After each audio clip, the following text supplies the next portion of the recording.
چھوٹے بھائی عمر خطاب صاحب، معذرت خواہ ہوں کہ آپ کے سوالوں کا جواب دینے میں دیر ہو جاتی ہے، اور یہ کہ انٹرویو بھی ذرا طویل ہو گیا ہے، لیکن فلم بینوں کو معلوم ہونا چاہیے کہ جو فلم وہ 2.5 گھنٹے میں دیکھ کر پاس یا فیل کر دیتے ہیں، اس کے بنانے میں کتنے مسائل کا سامنا کرنا پڑتا ہے۔ تو حاضر خدمت ہے آپ کے اگلے سوال کا جواب۔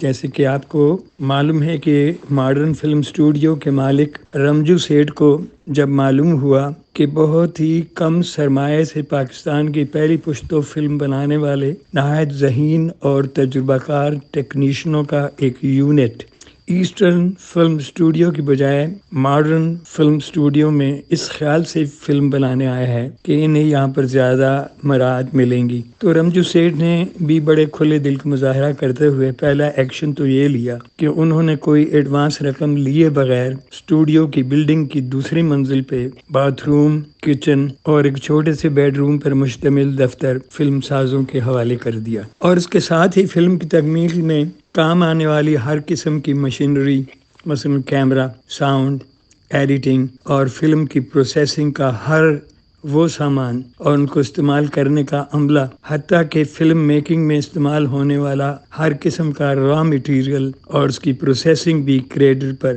یعنی ادھار دینے پر ایگریمنٹ کرنے پر تیار ہو گیا۔ فلم سازوں نے سنسر پرنٹ کے نکالنے تک جیب سے کچھ بھی خرچ نہیں کرنا تھا، سوائے شوٹنگ پہ خرچ ہونے والے ڈیلی اخراجات ہی فلم ساز نے جیب سے ادا کرنے تھے۔ لیکن فلم کی نمائش صرف اس صورت میں ہی ممکن تھی کہ اس سے پہلے اسٹوڈیو کے سارے واجبات یعنی ادھار ادا کیے جائیں۔ یقیناً ہمارے فلم سازوں کے لیے رمجو سیٹھ کی طرف سے یہ ایک بہترین پیشکش تھی۔ پرویز ملک صاحب کی فلم دوراہا سے، جس میں میں اسسٹنٹ ڈائریکٹر تھا، فرصت پاتے ہی ہم ایسٹرن فلم اسٹوڈیو سے فوراً ماڈرن فلم اسٹوڈیو آ کر اپنی فلم یوسف خان شیربانو کا کام شروع کر دیتے۔ شروع میں علی حیدر جوشی کو فلم کی سچویشن کے مطابق گانے لکھنے میں بڑی مشکل پیش آئی، لیکن کئی گھنٹوں کی بحث تکرار کے بعد جب اس نے پہلا گانا لکھ کر سنایا تو مجھے ماننا ہی پڑا کہ ہماری پہلی پشتو فلم کے لیے اس سے بہتر شاعر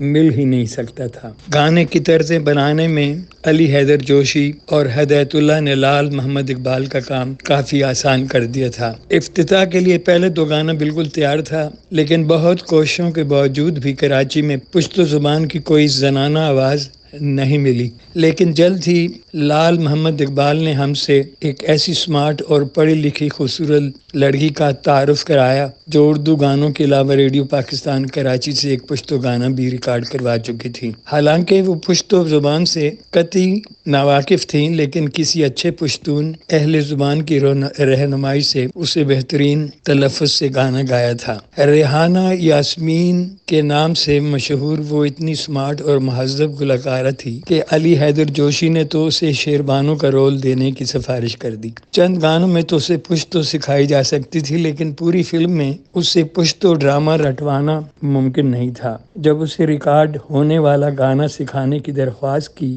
یعنی جب اس نے درخواست کی کہ اسے گانا سکھایا جائے جو ریکارڈ ہونے والا تھا ہدایت اللہ کے ساتھ، تو ہم میں سے تقریباً سبھی اسے گانے کا پشتو تلفظ سکھانے کے لیے تیار ہو گئے، لیکن بھلا وہ علی حیدر جوشی اور گلوکار ہدایت اللہ کا جس نے ہماری یہ مشکل آسان کر دی۔ چند دنوں کی ریہرسلوں کے بعد لگتا ہی نہیں تھا کہ ریحانہ یاسمین ایک پشتو اسپیکنگ گلوکارہ نہیں ہے۔ جلد ہی اخباروں میں اپنی فلم کا 1-2 گانے کی ریکارڈنگ سے افتتاح کرنے کا اعلان کر دیا گیا۔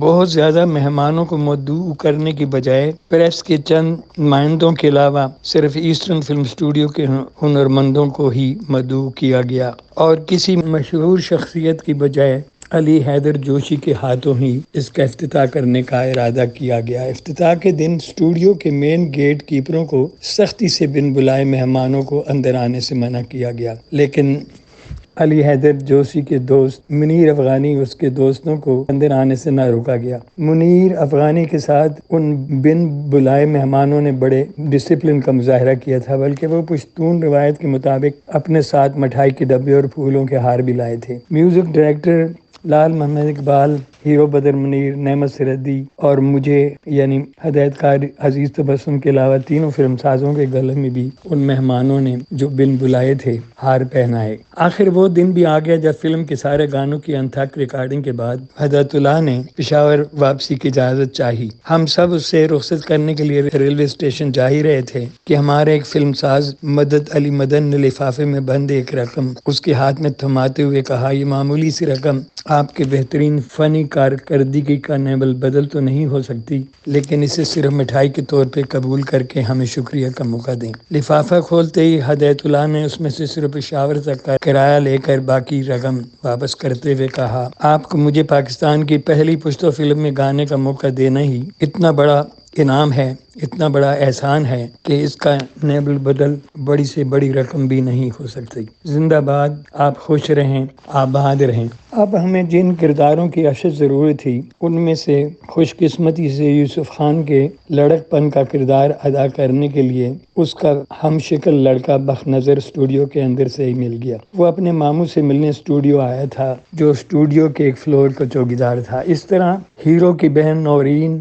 اور ہیروئن کی سوتیلی ماں کا کردار ادا کرنے والی شیرین تاج نام کی پٹھان خاتون بھی اسٹوڈیو کے اندر سے مل گئی۔ ہیروئن کے باپ کے کردار ادا کرنے والا مسٹر انور بھی مل گیا جس نے کبھی انڈیا کی فلموں میں چھوٹے موٹے کردار ادا کیے تھے۔ ہیرو کی ماں کے لیے جلد ہی ہمارا رابطہ لاہور کی فلم انڈسٹری سے وابستہ ایک بڑی بارسوخ خاتون نگینہ خانم سے بھی ہو گیا جس نے لاہور کی چند فلموں میں کامیڈی کردار بھی ادا کیے تھے۔ اس نے تو فون کر کے یہاں تک کوآپریٹ کرنے کا وعدہ کیا کہ اگر اسے شوٹنگ کے لیے کراچی بلایا گیا تو وہ نہ صرف جہاز کا کرایہ بلکہ ہوٹل میں رہنے کے اخراجات بھی خود ادا کریں گی۔ اب ہمیں شکاری یوسف خان کے لیے دو سدھائے ہوئے کتوں اور طوفان بپا کرنے والے ایک بہت بڑے پنکھے کی ضرورت تھی جس سے ہیرو ہیروئن پر پکچرائز ہونے والے آخری گانے میں زبردست طوفان پیدا کیا جا سکے۔ لیکن ہمیں سب سے زیادہ جس کردار کی حیثیت ضروری تھی اس کے بغیر تو فلم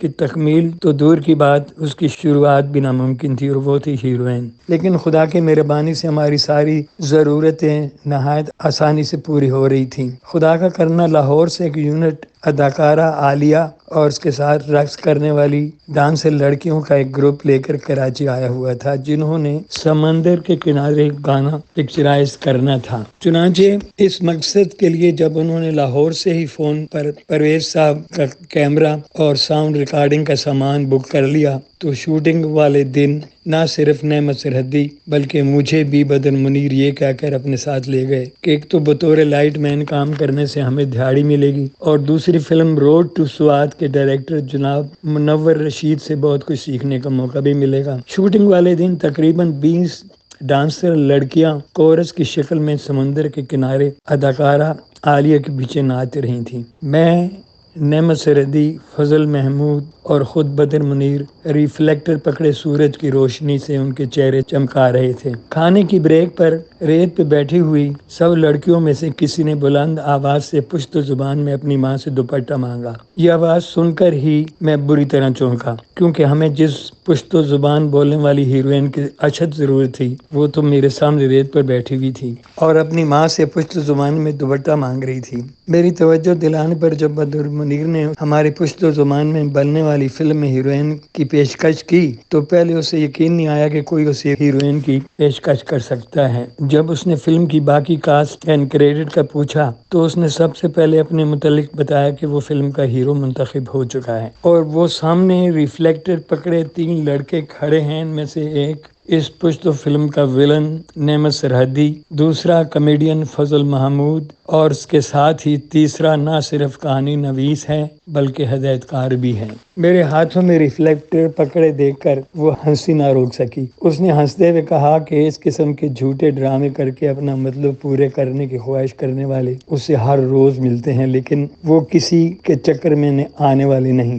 دیکھنے میں تو آپ اچھے خاصے ہیں، کسی اور لڑکی کو ٹرائی کیوں نہیں کرتے؟ یہ سنتے ہی بدر منیر اپنے غصے پہ قابو پاتے ہوئے ہماری طرف آیا اور اس لڑکی کی طرف سے انکار کی وجوہات بتانے لگا۔ خیر ہم نے بھی اس کے انکار سے دل برداشتہ ہونے کی بجائے ہیروئن کی تلاش میں اپنی کوشش جاری رکھی۔ ہمیں اپنے شکاری ہیرو کے لیے 2 کتوں کی ضرورت تھی، وہ ہمیں ایک اینگلو انڈین خاتون سے بالکل مفت ہی مل گئے، جو انگلینڈ کے سفارتخانے کی جاب سے ریٹائر ہو کر ہمیشہ ہمیشہ کے لیے انگلینڈ جا رہی تھی۔ اس نے کتے ہمارے حوالے کرتے ہوئے کہا کہ اس نے ان کتوں کو اپنے بچوں کی طرح پالا ہے، اس لیے کھانے پینے اور ان کو پیار محبت سے سلوک کرنے کی ہدایت دے کر وہ اپنے آنسو پونچھتی ہوئی انگلینڈ روانہ ہو گئی، واپس نہ آنے کے لیے۔ اب ہمیں اپنی فلم کے انتہائی سنجیدہ کلائمیکس، یعنی ہماری فلم کے ہیرو ہیروئن کی موت پر دی اینڈ ہونے والے آخری گانے میں طوفان کا ایفیکٹ پیدا کرنے کے لیے ایک بہت بڑے پنکھے کی اشد ضرورت تھی۔ ہماری فلم کی کامیابی یا ناکامی کا سارا دار و مدار انسانی احساسات کو جھنجھوڑ دینے والے اس آخری جذباتی گانے پر تھا۔ ہماری فلم کا ہیرو یوسف خان شکار کرتے ہوئے دشمنوں کی سازش سے ایک اونچی پہاڑی سے گر کر اس قدر شدید زخمی ہو جاتا ہے کہ مرنے سے پہلے وہ اس طوفانی شام کو ایک المیہ گیت کے ذریعے ہیروئن شیربانو کو پکارتا ہے، جو اس کی آواز سن کر طوفانوں میں سنگلاخ چٹانوں سے ٹکراتے ہوئے اس کی طرف بڑھتی ہے۔ زخمی حالت میں ایک دوسرے سے ملنے سے پہلے وہ گانا گاتے ہیں اور ملتے ہی ان کی روحوں کو آسمان کی طرف جاتے دکھایا جاتا ہے، اور اس کے ساتھ ہی فلم کا دی اینڈ ہو جاتا ہے۔ کسی کے بتانے پر ہم کراچی کے نواح میں واقع ایک پرائیویٹ ایئرپورٹ پہنچے، جہاں شوقین حضرات کو 2 سیٹر جہاز جسے سیسنا کہتے ہیں پر جہاز رانی کی تربیت دی جاتی تھی۔ اتفاق سے اس دن ایئرپورٹ کے مینیجر کی بجائے ایئرپورٹ کے مالک کی بیٹی بھی سیسنا کی پائلٹ کی تربیت لینے آئی ہوئی تھی۔ اس کے پوچھنے پر جب ہم نے اسے بتایا کہ ہمیں اپنی فلم میں طوفان کا ایفیکٹ پیدا کرنے کے لیے ایک بہت بڑے پنکھی کی ضرورت ہے، تو یہ سنتے ہی حیران ہو کر بجائے اردو کے بے ساختہ انگریزی میں گویا ہوئی۔ What did you say? You mean you need a big fan to produce the effect of high wind for your movie? کیا ہم نے سچ سنا ہے؟ میں نے کہا ہاں میڈم، آپ نے صحیح سنا ہے۔ وہ خاتون جو بات پر حیران ہو رہی تھی پوچھنے لگی What kind of movie is that? تو میں نے کہا That's a movie which starts with the divine love but ends at the terrible death of both lovers. Oh my God, unbelievable. What an amazing coincidence. I'm meeting for the first time with a filmmaker. Are you the hero of that movie? جب اس نے پوچھا تو میں نے کہا Oh no, I'm not the hero. Then what is your position in that movie?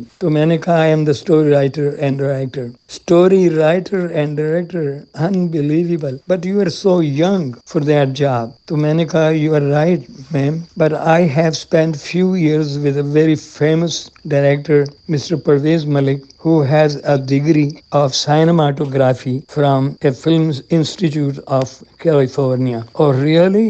Very amazing, very amazing. اس سے پہلے کہ وہ مجھ سے مزید سوالات کر کے حیران کن جواب سنتی، اچانک 2 اشخاص کمرے میں آ گئے۔ لڑکی نے ان میں سے ایک صاحب کا ہم سے ایئرپورٹ کے مینیجر کی حیثیت سے تعارف کراتے ہوئے کہا یہ وہ شخص ہے جو آپ کا مسئلہ حل کر سکتا ہے، اور خود دوسرے آدمی کے ساتھ باہر جانے سے پہلے کہتی ہوئی نکل گئی Mr. Director, it was very delightful to meet you. Hope see you soon.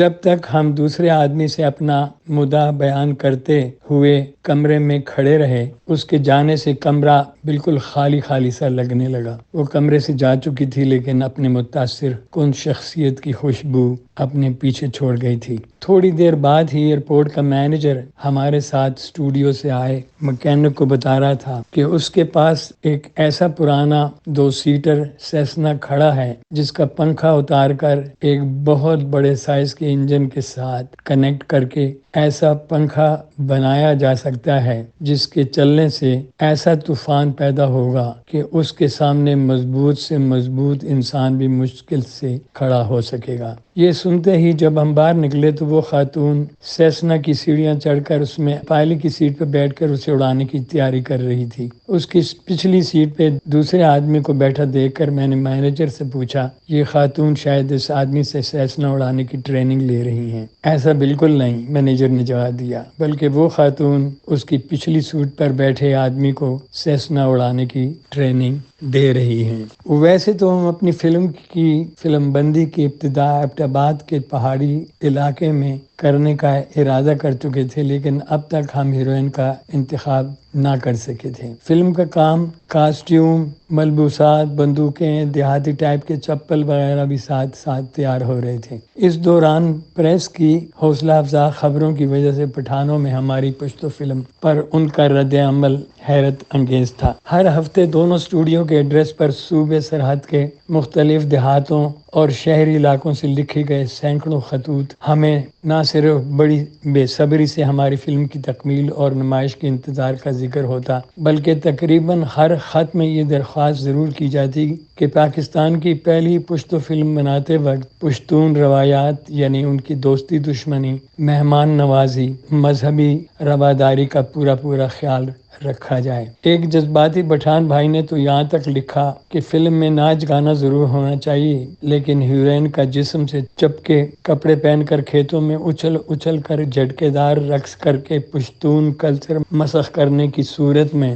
Film بنانے والوں کے چہرے مسخ کر دیے جائیں گے۔ دھمکی آمیز اور حوصلہ افزا خطوط ملنے کا یہ سلسلہ تو اس وقت تک جاری رہا جب ایک دن پوسٹ مین نے میرے ہاتھ میں خطوط کی ایک اچھی بڑی تعداد پکڑاتے ہوئے کہا، لو صاحب، اس ایک ماہ میں تو آپ کو ملنے والے خطوط نے وحید مراد کو ملنے والے سب خطوط کا ریکارڈ توڑ دیا ہے۔ وہ دوسری بات کہ مجھے لکھے گئے خطوط میں حوصلہ افزائی سے زیادہ چہرہ مسخ کرنے کی دھمکیاں دی جاتی تھیں، اور وحید مراد کو خواتین کی طرف سے ملنے والے خطوط میں ان کی ہیروئن سے ان کے رومانٹک طرز عمل کی تعریفیں ہوتی تھیں۔